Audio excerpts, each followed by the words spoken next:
राम राम शेतकरी मित्रांनो, पिनाक कंपनी या चॅनलमध्ये आपलं स्वागत आहे। तर मित्रांनो, यामध्ये आम्ही चाऱ्यासाठी मक्याची लागवड केलेली आहे। सुरुवातीला आम्ही 2 वाफ्यामध्ये टोकन यंत्राच्या सहाय्याने लागवड केली होती, पण त्यामध्ये खूप पातळ झाल्यामुळे आम्ही मग नंतर ह्याचं थोडंफार नाली करून त्यामध्ये लागवड केलेली आहे। चाऱ्यासाठी होईन तोपर्यंत शक्यतो थोडीफार दाटच पाहिजे मका, जेणेकरून चाराही थोडाफार शिल्लक होऊ शकेल। यामध्ये सुरुवातीला आम्ही पाळी आणून त्यामध्ये असे छोट्या छोट्या नाल्या करून घेतलेल्या आहे। तर आपल्याकडे घरी उरलेलं जर थायमिट वगैरे असेल तर त्यामध्ये टाकून द्यायचं आहे, जेणेकरून किडे वगैरे लागणार नाही।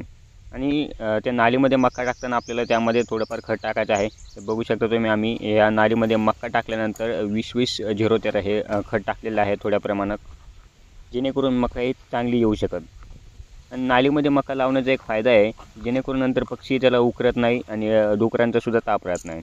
आणि जेव्हा मका वाढते त्यामध्ये हवामुळे मका पडण्याचे सगळ्यात जास्त चान्सेस असतात, आणि या नालीमुळं जेव्हा बी खाली जाते मका ही पडत नाही।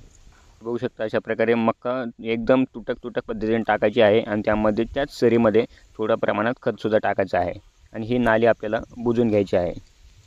मका टाकल्याच्या नंतर लगेच नाल्या प्लेन करून घ्यायच्या आहेत, साफ करून घ्यायच्या आहेत, आणि लगेच त्यामध्ये पाणी द्यायचे आहे। कारण की पाणी जर दिलं नाही तर पक्षी त्यामध्ये उकरू शकतात दाणे।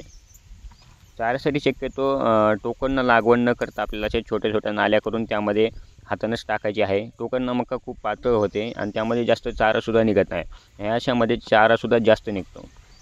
बघू शकता, मागच्या वेळेस आम्ही यामध्ये बीट लावलं होतं, कारण की 2-3 दांड रिकामं झाल्यामुळे त्यामध्ये लगेच मकाची लागवड केलेली आहे, आणि अजून 3-4 दांड शिल्लक आहेत, त्यामध्ये टप्प्याटप्प्यानं मका लागवड करायची आहे, जेणेकरून आपल्या नंतर चारासुद्धा टप्प्याटप्प्यामध्ये येऊन जाईल।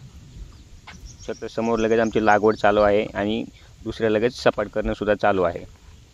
पण झाल्यानंतर लगेच आपल्याला पाणी देणं गरजेचं आहे, जेणेकरून डुकरांचा सुद्धा ताप होणार नाही। हे बघू शकता, 2-3 दांड आमचे बीट राहिलेले आहेत, ते विकल्यानंतर लगेच ते सुद्धा मका लागवड करायची आहे। मित्रांनो, व्हिडिओ आवडला असेल तर व्हिडिओला लाईक नक्की करा।